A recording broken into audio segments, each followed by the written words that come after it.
Welcome back to CityLine. With me, I have, oh my gosh, an incredible program that you must know about and must take advantage of. And I'm going to try to say it very succinctly because it is a mouthful. Suffrage's special whistle stop tour. And please join me in welcoming a very familiar face, our former mayor, Mr. Bill Baarsma, who is now the board president of Tacoma Historical Society. Hello there, Mr. Bill. Hello. Good to see you. Good to see you too. And you have brought with you, who I don't get to see very much, Elisa Law. You are the Suffrage Centennial Coordinator for Washington State Historical Society. Welcome back, my dear. Thanks, Amanda. Yeah, it's good to see you. So, Bill, I think the last time I saw you in person, we were at the UPS Field House and we were celebrating the centennial. That was, I think, last spring. So, Bill, why are we talking about this now if you and I have already been a part of a huge celebration? Well, let me just say why we were celebrating the centennial last year rather than this year. Last year, it was a centennial of the congressional passage of the 19th Amendment, which is very important. Ratification came the year after. And so we felt it was important that we focus on that because of its significance. Suffragists protested out in front of the White House for months to convince Woodrow Wilson to support the 19th Amendment, which he opposed.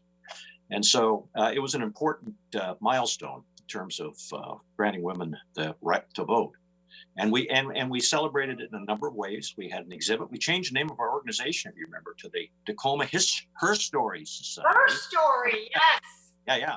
And we had an exhibit, and then Deb Friedman wrote a book. And we made them available to the Tacoma schools, thousands of copies at our cost.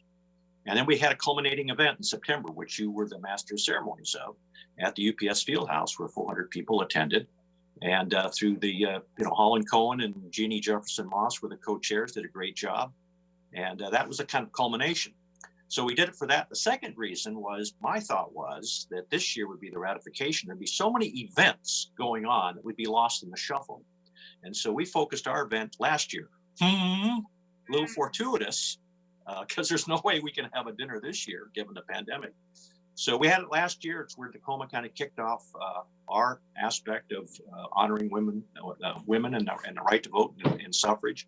And that's why we did it last year. And of course, we're part of it in a virtual sense this year. Well said there, Mr. Baarsma. So, Elisa, tell us about the Suffrage Centennial. And first off, what does that mean? What does the suffrage mean? Suffrage Centennial, yes. So we're celebrating 100 years since the 19th Amendment was ratified, and the 19th Amendment stated that the right of citizens of the United States to vote shall not be denied or abridged on account of sex, which opened up voting rights to women in America. It was the largest extension of democracy in U.S. history. And of course, even though women who were citizens were given that right, not every woman was a citizen in 1920. And also, even if you were given that right to vote, a lot of people were not able to exercise it because of discriminatory practices. But we are celebrating the 70+ year struggle for that amendment. And that's what I'm here to talk about today. Do you want to talk about the whistle stop tour? I do, because obviously all the great research that you've done is the inspiration for the Suffrage Special Whistle Stop Tour. So tell us about this. What is it? So the Suffrage Special was actually a train that carried suffragists from Spokane to Seattle in 1909. It's a special train bringing suffragists leaders from across the nation and from Washington to Seattle for two reasons. The Alaska Yukon Pacific Exposition, which was Seattle's first World's Fair, was being held at the University of Washington, and it was going to bring millions of people through. And so suffragists nationwide thought this was going to be a huge publicity campaign for their cause. And so they planned to have both the Washington and the national conventions in Seattle right before the AYP, Alaska Yukon Pacific Exposition's Suffrage Day. And so there's 600 suffragists at that Alaska Yukon Pacific Exposition Day, handing out banners and balloons and pins and doing a lot of incredible like publicity stunts, and climbing Mount Rainier and planting a Votes for Women flag on the top of it, speaking at churches all over the city. But the Suffrage Whistle Stop Tour is based on that train that traveled through Washington and made several different little whistle stops along its way. And the suffragists would visit those towns and speak off the back of the platform. And were hosted by women across Washington from at every stop. That is incredible. So this is going to be an 8-part video tour across the Evergreen State. So what whistle stops along the route of what cities are you going to feature in those videos? So following the historic route of the suffrage special from 1909, it'll start in Spokane, it'll go to Pasco, Ellensburg, and then we've added a few stops. It'll go to Vancouver and Bellingham, and then Seattle, Tacoma, and Olympia, ending at the state capitol. And these will be released in the week leading up to Women's Equality Day, which is the official centennial, August 26th. And that's where we'll end the Whistle Stop virtual tour in Olympia at the Capitol.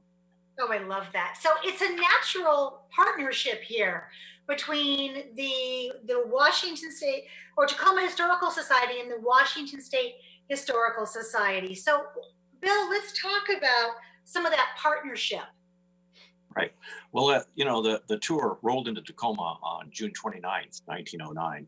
Importantly, this was the year prior to the men of the state of Washington voting to amend the state constitution to grant universal suffrage. So it was an important year leading up to that vote. So they stopped here in Tacoma. There were 37 state presidents on that train, plus many other folks. They stopped here. They were greeted by local suffragists from Tacoma and Seattle, and we have an image of that.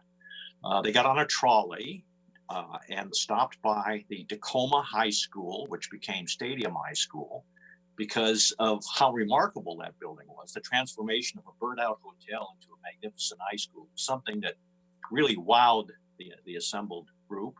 They also saw the construction of the Stadium Bowl, which would be the largest municipally owned venue of its kind in the country when it was completed in 1910, and then ended up where else? Point Defiance Park. There's an image of the trolley stopping there with them departing at a wonderful dinner. And they were really impressed with the Rose Garden, as a matter of fact, and of course the zoo, which they visited. They came back, and then the president of the organization, who was Anna Howard Shaw, gave an address sponsored by the Tacoma Chamber of Commerce and Commercial Club.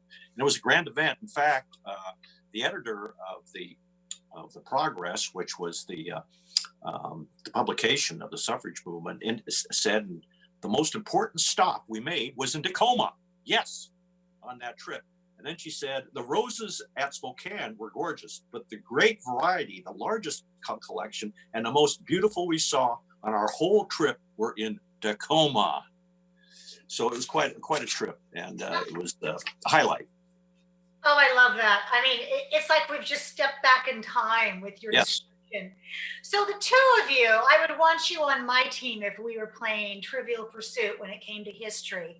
And one of my questions for you would be, who were the Washington change makers during the suffrage, and what did they accomplish? So, Elise, I'm going to ask you to name one, and then Mayor Barsma, I'm going to have you name a few.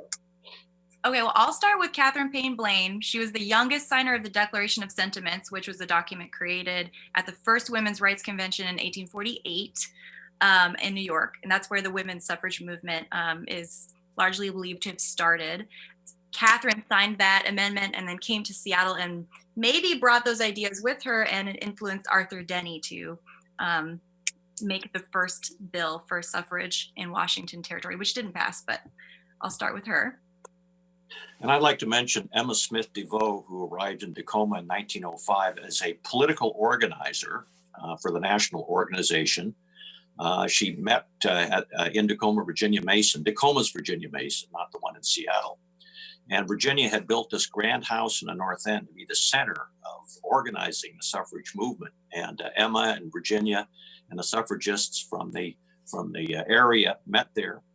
And interestingly enough, later at a meeting at that house, which still stands, by the way, it's a wonderful home, still stands.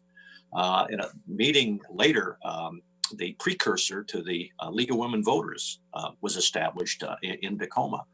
So Emma Smith Devoe and Virginia Mason, and then Dr. Nettie Asbury would be the third person that I would mention, a woman of color who spoke out, who established the first chapter of the NAACP west of the Rockies here in Tacoma, and wrote a scathing letter denouncing the birth of a nation, which was featured in the White House by Woodrow Wilson, who was a Southern segregationist, I might note. And she was also a force in Tacoma as well. So those are three that I would mention with Tacoma connection. Well said, both of you. So, Elisa, women won the right to vote in Washington, but then it was rescinded. And this happened more than once. Why was that? And when did women permanently have the right to vote? Great question. It basically turned out to be a battle between suffragists and the liquor lobby in Washington state. In 1883, women got the right to vote for the first time, including African-American women in Washington, and we had it for 4 years. We ousted corrupt politicians with that vote. We voted in local option prohibition. We were cleaning up politics like we said we were going to in 1883. And then after 4 years of that, the liquor lobby's like, we can't have women in the picture. They're ruining things for us. And so on a technicality in 1887, this gambler in Tacoma, Jeff Harland, was indicted by a jury that included women, and he argued that his case should be thrown out because women shouldn't have been jurors anyway, due to a technicality in the language of the 1883 Suffrage Act. The judge who was ruling on this case was a known anti-suffragist, and he ruled in his favor, and so women were back to square one in 1887. They got the right back in 1888 again, but lost it the same year, and then we didn't get it back permanently until 1910. And at that point, the Washington State Equal Suffrage Association which was super strong in the 1880s, mostly dissolved until Emma Smith Devoe, as Bill mentioned, picked it up at the turn of the century and breathed new life. Right. And just to show how skilled Emma was, she understood that the women's temperance effort was a political problem for the amending the Constitution. And so she talked to leaders of that organization to remain very quiet during the campaign, very skilled in her political acumen. Mm-hmm. I like to think that the ghost of her is still around because the feminine hairs on my neck are standing up right now after listening to Elisa's story. We have less than a minute, so I want to ask about this certainly is an anniversary worth celebrating. How can our viewers turn in to the segments you're going to air on Facebook? And if we don't have a Facebook account or don't use social media, Elisa? They'll be on our Washington State Historical Society YouTube channel. They'll live on in perpetuity there. They'll also be on our website, washingtonhistory.org, and of course on our Facebook page as well. And we'll be airing one episode a day from August 19th until August 26th, and kind of following that route, starting in Spokane and ending in Olympia.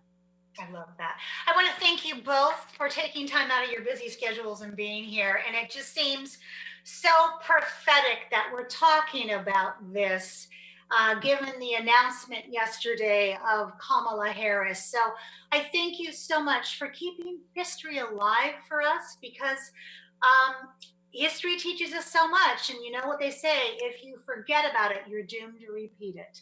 So thank you both so much for all that you give to Tacoma. Thanks, Amanda. Thank you. Well, that wraps up another great segment of CityLine. It's always a pleasure to zoom into your home.